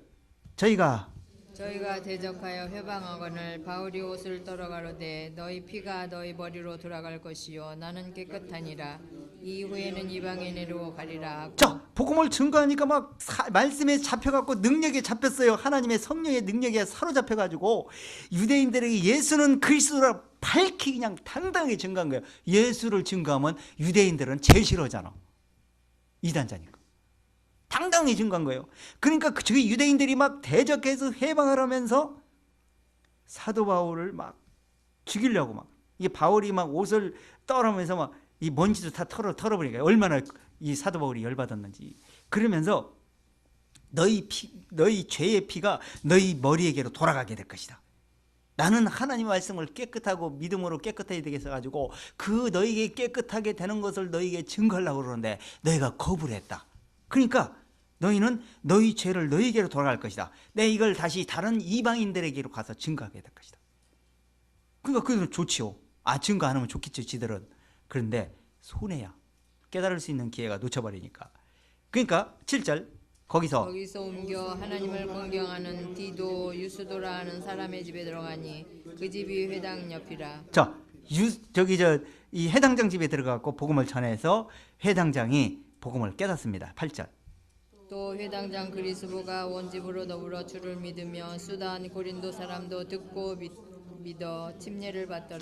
여기서 이 말씀이 표현되어 있지는 않지만 가만히 보니까 회당장이 유대인들 같이 똑같이 말씀을 들었는데 유대인들은 막 거부하고 있어요. 근데 회당장도 유대인이야. 근데 회당장은 뭔가 시사하는 바가 있었던 것 같아. 그게 조용히 바울을 별도로 이렇게 면담을 하면서 자기 가족들이 복음을 깨달았던 것 같아. 그래서 복음을 깨닫잖아요. 자, 그러더니 9절. 밤에 주께서 환상 가운데 바울에게 말씀하시되 두려워하지 말며 잠잠하지 말고 말하라. 자, 그게 뭐예요? 두려웠죠. 그럴 때 성령님이 뭐라고 나타납니까? 두려워하지 말고 말하라. 그 얘기는 뭐예요? 너 지금 말하고 전도하는 게 하나님이 뜻대로 잘하고 있으니까 그대로 계속 해라, 이런 얘기요. 바울이 마지막 3차 전도여행 모두를 마치고 유대 이스라엘 땅에 돌아가고 복음을 증거하는데 유대인들이 거부하고 막 해방을 놓죠. 그때 천부장에 의해서 보호를 받으면서 이렇게 노마로 옮겨지기 직전에 성령님이 바울에게 이렇게, 그날 밤에 바울에게 주께서 바울에게 이르시되 담대하라. 내가 예루살렘에서 나의 일을 증거한 것처럼 로마에서 다시 한번 증거해야 될 것이다. 마지막. 그러고 사도 바울 사역이 끝납니다. 그러니까 성령님이 항상 두려울 때 힘을 주면서 잠잠하라, 잠잠하지 말고 계속 말하라. 내가 너와 함께 있으며 아무 사람도 너를 대적하여 해롭게 할 자가 없느니라. 아무도 대적하여 해롭을 자가 없다. 그렇게 육신으로 받아들이면 어떻게? 하나님, 대적하는 사람 없이, 해할 사람이 없이 당당하게 가만히 있겠구나, 아무도 건들지 않게 놔둬야 될 거 아니에요. 이렇게 또 받아들이면 말씀이 좀 이상하게 되죠. 그 얘기가 아니에요. 하나님이 해롭게 하는 거와 우리가 해롭게 생각하는 거고 차이점이 바로 거기요. 너희 생명을 건들 수 없게 될 것이다. 근데 사람들은 어떻게 해롭게 하고 있잖아요. 하나님 말씀이 안 맞는 게 아니에요. 우리도 지금 죽음이 앞에 있다 할지라도 해로운 게 아니에요. 하나님이 야, 더 이상 너 그만해라, 잠잠하고 말하라, 이렇게 않고 그만 쉬어라 하면 천국에 가서 쉬면 되는 거예요. 그럼 이제 일 끝나지 않고 고생도 끝나고 쉽잖아요. 재밌잖아요. 이제는 더 이상 수고할 필요가 없으니까. 빨리 그때가 왔으면 좋겠어. 더 이상 고생할 필요 없고 그냥 수고할 필요 없고. 자, 이렇게 당당하게 이 잠잠하게 하지 말고 말하라. 대적해서 해롭게 할 자가 없게 될 것이다. 이 성중에는 백성이 많으니라. 네 말을 듣고 깨달을 사람이 남아있느니라. 엘리야가 복음을 막 그 850대 1로 싸우면서 복음을 전했는데 엘리야 말을 듣고 쫓아오는 사람 아무도 없었어. 엘리야가 실망을 해가지고 도망가 버렸잖아요. 아니, 내가 몸을 불사르기까지 하나님의 그 옳은 걸 드러내려고 그 악한 거짓 그 선자들과 싸우면서 내가 복음을 증거했더니 백성이 그걸 보고 제게 돌아오는 사람이 누가 있었습니까? 한 사람도 없었습니다. 오히려 나를 핍박하고 비방하는 사람들 많이 있었습니다. 그러니까 하나님 뭐라 그랬어요? 야, 7,000명이 말씀 네 말을 듣고 깨달았고 잠잠하게 있는 사람이 있었느니라. 그러니까 말씀을 들어도 표현하지 않고 가만히 있는 사람이 있어요. 그런 사람들을 깨닫게 하는 거예요. 하나님은 성중에 있다는 거예요. 말씀을 들을 자들이. 자, 이렇게 할 때가 있어. 이렇게 육신적인 것 때문에 조금 두려움이 있을 때가 있었고요. 사도 바울이 진정으로 두려움이 있었을 때는요, 내가 이 말씀을 잘못 전달하지 않을까, 왜곡시키는 일이 없을까, 이것 때문에 얼마나 노심초사했는지 모릅니다. 고린도전서 9장 들어가 보세요. 9장. 이 말씀 이거 다 하려고 했더니 안 되겠어요. 이것만 하고 마쳐야 될 것 같아. 다음 주에 다시 연결해서 해야 될 것 같아. 고린도전서 9장 27절 읽어보세요. 내가 내 몸을 복종하게 하면 내가 남에게 전파한 후에 자기가 도리어 버림이 될까 두려워함이로다. 자, 지금 자기가 어떤 생각을 하고 있었습니까? 내가 말과 지혜로 틈타가지고 오히려 하나님 말씀을 왜곡시키지 않을까, 하나님의 생명을 다시 바르게 생명을 공급하지 못할까 해서 얼마나 걱정을 했는지 몰라. 그래서 그리스도의 기록된 말씀밖에 넘어가지 말라면서 오히려 자기가 버림이 되고 말씀을 많이 전달해 놓고 자기는 오히려 버림이 될까 두려워했다는 거예요. 그만큼 하나님 말씀을 옳게 전달하려고 그랬고요. 왜곡시키지 않으려고 노력을 했고요. 자기 육신의 생각을 틈타지 않게 하려고 얼마나 노력했는지 모릅니다. 이건 다름질하는 자가 향방 없이 하는 것이 아니고 명확한 푯대를 향해서 어찌하든지 부활하리라 하면 거기에 푯대를 세워놓고 갔잖아, 사도 바울이. 그렇기 때문에 면류관을, 썩을 면류관을 얻으려고 하는 것이 아니라 생명의 면류관을 얻으려고 내가 푯대를 향해 가고 오직 복음을 전파하는 것은 자기를 쳐서 복종하고 오직 그리스도 안에서만 생명이 공급된다는 사실을 알려주기 위해서 그렇게 했다고 얘기하는 거예요. 대단하죠? 그 얘기는 뭐예요? 우리도 그렇게 하란 얘기요. 우리도 그렇게 거울로 비춰주는 거라고요. 조금 하는 일을 하든 뭘 하든 모든 생각을 그렇게 집중을 하면서 어찌하든지 내가 이 봉사하는 일이라도 아니면 전도하는 일이라도 상담하는 일이라도 이것이 그리스도를 알려주고 그리스도를 눕히고 그리스도를 만날 수 있도록 만들어주는 역할을 하기 위해서는 어떻게 내가 거기에 집중할 것인가? 이것을 사도 바울은 늘 생각을 했다는 거예요. 자, 이렇게 집중하지 않은 사람이 나중에 사도 바울처럼 자기를 돌아보지 않고 이 말씀에 입각해서 말씀에 올바른 길을 가지 못했을 때, 올바로 전달을 못했을 때 하나님으로부터 예수님이 무슨 응답을 줬습니까? 엄청난 일은 열심히 해놓고 버림이 된 사람이 많이 있죠. 그게 누구요? 어디 나와 있어요? 마태복음 7장 한번 들어가 보세요.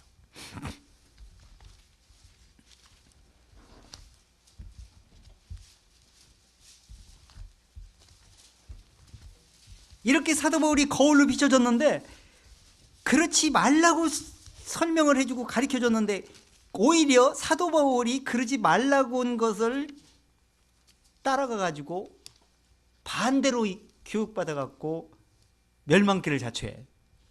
얼마나 미련합니까? 그런 사람들이 엄청나게 넓은 길을 가. 자, 12절 읽어보세요. 좁은 문으로 들어가. 12절. 그러므로 무엇이든지 아니 12절 읽으려고 그랬잖아. 12절 먼저. 12절. 그러므로 무엇이든지 남에게 대접을 받고자 하는 대로 너희도 남을 자, 대접하라. 그러니까 지금 뭔 얘기를 하는 거예요? 먼저 기본 틀을 바꿔라는 얘기예요. 육신을 죽여라. 그러고 나서 영적으로 쫓아가라. 그래야 다른 길을 갈 수가 있기 때문에. 왜? 육신은 어떻습니까? 항상 어떻게 해요? 자기 마음에 드는 걸 자꾸 갖고 싶어지죠. 욕심. 대접을 먼저 받고 싶어지죠. 그 대접을 받고 싶어 성경에서는 대접받고자 하면은 아주 실망을 하게 된다 그랬어요. 대접받지 말라. 하나님이 대접해 주시겠다는 거예요. 근데 이 진리를 올바로 쫓는 그 선지자나 구약성경부터 그 진리 얘기를 바로 간 사람들은요, 제대로 대접받는 사람 내가 본 적이 없어. 하나님이 그 환경을 그렇게 만들어줘 버립니다. 왜 그러느냐? 진리 얘기를 계속 가도록 도와주시는 거예요. 왜? 육신의 생각에 빠질까 봐. 그 사도 바울은 어떻게 그러는지 아세요? 자기는 아주 말미에 끄트머리에 아주 찌끼같이 여기는 생각을, 그런 대접을 받고 살았다 그랬어요. 평생 동안 전도하면서. 근데 육신적인 생각을 가진 사람은 어떻게 하냐? 엄청나게 대접을 받습니다. 더 대접받고 싶어 합니다. 그래서 대접을 노골적으로 대접하게 만듭니다. 이렇게 하고 점점점 육신으로 퇴락되면서 진리에서 영구히 떠나버리게 만드는, 스스로 자기 자신을 자초하게 만듭니다. 이것이 율법이라는 거예요. 어떻게 한다고요? 선지자도 되지 말고요, 대접받을 생각도 하지 말라는 거예요. 그러면서 13절을 얘기하는 거예요. 13절. 좁은 문으로 들어가라. 멸망으로 인도하는 문은 크고 그 길이 넓어 그리로 들어가는 자가 많고. 자, 좁은 문으로 들어간 얘기는 뭐예요? 넓은 문으로 가는 사람, 많은 기독교인이라고 그러는 사람들이 이렇게 대접받기를 좋아하고 자기가 선지자로 자칭 선지자처럼 엄청 유명한 사람처럼 엄청 똑똑한 사람처럼 이렇게 자랑하고 자부하면서 자기를 높이는 일에 앞잡이가 된다는 거예요. 이렇게 하니까 성공하는 것처럼 보여요. 그러니까 사단이 그렇게 만들어버려요. 환경을. 그래가 그렇게 좁게 만듭니다. 그렇게 해서 어떻게 만들어요? 넓은 길을 가게 만들어버려요. 이렇게 많은 사람들이 그렇게 하니까 이게 정석인 줄 보여. 근데 그렇게 글로 들어가지 말라. 그건 멸망길이다. 이렇게 얘기하는 거예요. 좁은 문 길로 들어가라. 좁은 문은 어떻게 보여? 자, 좁은 문으로 들어가라. 멸망으로 인도하는 문은 크고 그 길로 들어가기가 쉽고 또 그 길로 들어가는 사람이 많어. 근데 생명으로 인도한 문은 어떻게? 좁고 길이 협착하여 찾는 이가 적음이라. 왜? 생명으로 인도하는 문은 어떻게 다릅니까? 생명이 어디가 있는지, 생명의 공급은 어디서 나오는지 확인하려고 계속 말씀을 확인해 봐야 될 거 아니에요. 그 생명의 공급을 알라고 하니까 아예 육신을처럼 뭔가 복을 딱 받았다. 그럼 생명이 받았다. 이렇게 알면 쉬워, 이해도. 근데 이 생명의 공급은 영적으로 이해해서 찾아내야 되니까 육신의 생각을 자꾸 죽이면서 영적인 생각으로 찾아내야 돼. 그러니까 육신의 생각으로 뭔가 세상에서 넓은 길에서 복을 받고 달콤하게 달짝지근하게 이렇게 사람을 좋게 하는 말을 들어먹을 수가 없어. 그런 길을 가지고 와서 들으려고 하면 재미가 없어. 못 듣겠어. 너무 어려워. 그러니까 거기에 길을 안 그리웁니다. 그러면서 점점점 육신의 생각으로 빠져들어가게 만들어버리는 거예요. 그런데 생명으로 인도하는 분은 생명의 길을 찾다 보면은 길이요 진리요 생명길이 보이고 내가 가고 있는 육신의 생각으로 가고 있는 소망으로 가고 있는 그 길이 잘못됐다는 걸 알게 되는 거예요.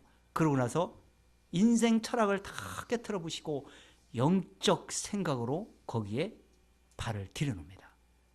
그러니까 생명의 공급이 그 물줄기를 찾게 됩니다. 진리의 물줄기를 찾게 되는 거야. 그래서 한 발 한 발 진리를 자꾸 찾으면 점점 진리가 더 보여.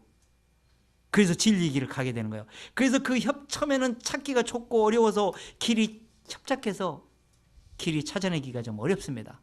그렇지만 나중에 찾고 난 사람은 절대 진리의 길에서 떠날 수 없게 되는 사람으로 하나님이 인쳐버립니다. 이렇게 깨닫게 해줘 하나님이. 근데 큰 넓은 길로 인도하는 문은 자 15절 거짓 선지자들을 삼가라. 양의 옷 입고 너에게 나오나 속에는 노략질하는 일이라. 양의 옷을 입고 와가지고 노략질의 일이라는 얘기는 자기 욕심만 채우는 자기 공만 세우려고 그러는 이런 생각을 가지고 자기의 생각을 계속 내는 곳에 성경을 적용을 시키죠. 그렇게 해서 그쪽으로 유혹을 한다는 거예요. 16절 그의 열매로 그들을 알지니 가시나무에서 포도를 또는 엉겅퀴에서 무화과를 따겠느냐. 이와 같이 좋은 나무마다 아름다운 열매를 맺고 못된 나무가 나쁜 열매를 맺나니 좋은 나무가 나쁜 열매를 맺을 수 없고 못된 나무가 아름다운 열매를 맺을 수 없느니라. 아름다운 열매를 맺지 아니하는 나무마다 찍혀 불에 던지우느니라. 찍혀 버린다는 거예요. 그럼 아름다운 열매가 뭐예요? 사람의 말로 아름답게 꾸미는 그런 것이 아니고 그리스도는 아름다움입니다. 이 세상에서 그리스도처럼 아름다운 게 어디가 있습니까? 마음을 아름답게 정말 죄인을 의인으로 꾸며줍니다. 그리고 우리가 정말 엄청난 세계 속으로 우리를 인도를 하십니다. 그런 분을 만나게 되면은 입에서 열매가 나오게 돼요. 자기 욕심에 끌려서 열매가 나오는 것이 아니고 자기 욕심은 다 깨트려 부시고 오직 영적 생각에 의해서 열매가 나오게 됩니다. 그런 사람이 열매를 맺어서 천국에서 열매를 맺고 지금 현재 말씀을 생명의 공급이 뭔지를 깨닫고 분별하는 사람은 저 사람은 정말 그리스도에서 생명의 나무에 붙어가지고 극상품을 내는 열매구나. 아니면 이것은 그리스도의 열매 나무에 붙어 있는 척하긴 하는데 신포도를 내는구나, 이걸 알게 되는 거예요. 분별하게 되는 거잖아요. 그렇게 되고 나면 어떻게 돼요? 자, 20절. 이러므로 그들의 열매로 그들을 알라는 거예요. 근데 이렇게 쉽게 알 수 있는 건 아닙니다. 진리를 모르고는 알아낼 수가 없습니다. 자, 21절 읽으려고. 22절 읽어보세요. 21절. 납불 조는 자마다 종교에 들어갈 것이 아니요 다만 하늘에 계신 내 아버지 뜻대로 행하는 자라야 들어가리라. 그날에 많은 사람이 나더러 이르되 주여 주여 우리가 주의 이름으로 선지자 노릇하며 주의 이름으로 귀신을 쫓아내며 주의 이름으로 많은 권능을 행치 아니하였나이까 하리니 그때 내가 저에게 밝히 말하되 내가 너희를 도무지 알지 못하니 불법을 행하는 자들아 내게서 떠나가라 하리라. 사도 바울이 이렇게 되지 않으려고 내 몸을 쳐서 복종하고 복음을 전파하는 자기가 버림이 될까 두려워가지고 이렇게 예수 그리스도께서 하신 말씀을 생각을 한 거예요. 또 하나님이 그 자기 마지막까지 가는 길을 오직 그리스도 안에서 한 분만으로만 만족하는 것, 그 생각을 가지고 끝까지 쫓다 보니까 세상의 마귀로부터 유혹을 받지 않고 정말 하나님으로부터만 만족하며 가다 보니까 결론적으로 하나님 우편에 계신 그리스도를 결론적으로 만나게 된 거 아닙니까? 그런데 많은 사람들은 엄청나게 하나님의 일을 하긴 했는데 사도 바울처럼 쳐서 복종시키고 육신을 복종시키고 육신의 생각을 내지 않고 이 진리의 생각에서 자기를 순종하는 마음으로 가지 못했기 때문에 결국엔 사도 바울 반대적으로 응답을 받고 결론을 멸망으로 끝을 맺게 되게 됩니다. 두 모델로 보여줘서 성경이. 우리는 지금 어떤 길을 갈 것인가? 어떤 생각을 가지고 갈 것인가? 대접받기를 원하는가? 아니면은 자기가 낮추기를 바라는가? 나는 죽은 생각을 갖고 사는가? 아니면 살아서 계속 산 생각을 가지고 살려고 하는가? 여기에 따라서 진리는 역사할 수도 진리는 왜곡될 수도 있게 될 것입니다. 내 마음에는 분명히 극상품이 떨어졌는데 육신의 생각 때문에 들포도를 맺을 수도 있습니다. 점점점 퇴락돼서 식어지고 점점점 왜곡돼가지고 여거저것 혼합이 돼가서 누룩이 섞어져서 거짓 누룩의 앞잡이가 되지 않게 우리는 진리를 굳게 붙잡고 하나님이 하신 말씀을, 또한 사도 바울이 바울을 통해서 하나님이 사도 바울을 통해서 성경을 기록돼서 우리는 그러한 절차를 겪지 않고 오직 사도 바울처럼 믿음을 쫓아서 결국에는 생명의 면류관을 얻는 사람으로, 영적 성도로 그렇게 성령님이 인도하시기를 우리는 거기에 맡기고 순종하는 사람이 되어진다면, 정말 불법을 행한 자들아 내게서 떠나라, 열심히 일은 많이 했는데 너희는 불법을 행한 자라, 그런 소리가 아니라 너희가 작은 일에 충성했고 정말 너는 한 것 같지도 않, 우리가 할 때는 한 것 같지도 않은데 하나님은 작은 일 하나까지도 계산해서 너희가 그때 이런 일을, 이런 생각을 가지고 정말 공력이 없이 정말 주님을 위해서, 나를 위해서 그렇게 했느니라, 잘했느니라. 그래서 그때 엄청난 가치를 내세에서 드러내는 저 여러분 됐으면 정말 좋겠습니다. 그렇게 해서 왜곡시키는 것이 아니라, 예수님도 바리새인들을, 사두개인들, 헤롯, 그런 사람들을 가리켜서 직접적으로 쟤들은 누룩이다, 그런 말을 듣지 말라, 이렇게 표현하지 않았습니다. 너희는 바리새인들과 사두개인들 누룩을 주의하라. 너희는 바리새인과 헤롯의 누룩을 주의하라. 도무지 처음에는 못 알아서 제자들이, 이 말씀은 그런 말씀이었구나, 바리새인들과 사두개인의 교훈을 조심하라고 말씀하시는 것이구나, 이걸 마태복음 16장 12절에서 깨닫게 됩니다. 왜곡된 성경 말씀이 성경을 왜곡돼서 육신의 생각으로 전달하는 것이 누룩입니다. 누룩은 마음과 생각에 두르면 퍼져가지고 쉽게 부풀려진 것이 정리가 안 됩니다. 그래서 그 누룩들을 제거하는, 바꾸고 생각을 바꿔주는 것이 계속 육신을 쳐서 복종시키는 것이고, 생각의 전환을 하다 보면 말씀이 생명의 말씀으로 마음에 전환이 돼서 마음에 자리 잡게 될 것입니다. 그렇게 우리는 진리만을 고수하면서 쫓는 저 여러분 됐으면 정말 좋게 될 것입니다. 그래서 최후의 승리하는 우리 모두가 되기를 바랍니다. 마치겠습니다. 하나님 아버지, 하나님은 정말 빛과 생명으로 하나님의 의로 우리의 모든 에게 선물로 주셨습니다. 그렇지만 이건 생명으로 아무리 준다 할지라도 극상품을 내지 못하고 마음의 자체에서 누룩의 새 푸대에 담지 않고 험 푸대에 담아서 진리의 생명이 공급이 되지 않는 그런 일들이 무수히 많았다고 말씀했습니다. 그렇기 때문에 쳐서 복종시키라고 말했습니다. 오직 내 생각이 틈타지 않게 오직 진리의 생각에 굴복하고 이젠 나는 죽은 자요 그리스도 안에서 모든 걸 배설물 여기면서 우리가 쫓는 중심들이 다 되어지기를 원합니다. 그때 비로소 주님의 영광에서 드러나게 될 것이라고 말씀했습니다.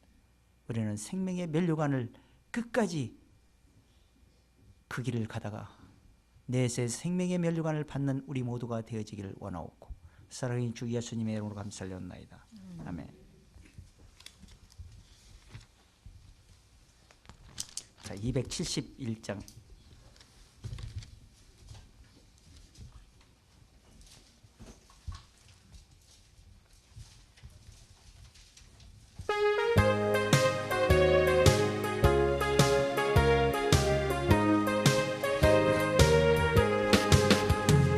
익은 곡식 거둘 자가 없는 이때에 누가 가서 거둘까?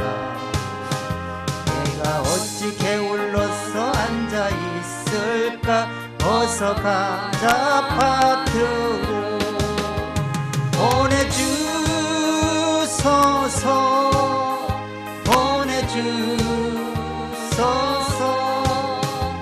내가 숯불 내 입술에 대니 어찌 주저할까? 주여 나를 보내주소서. 도로 다니시며 일꾼 부르 따르는 자 척구나. 보라 주의 사랑하는 익은 곡식을 어서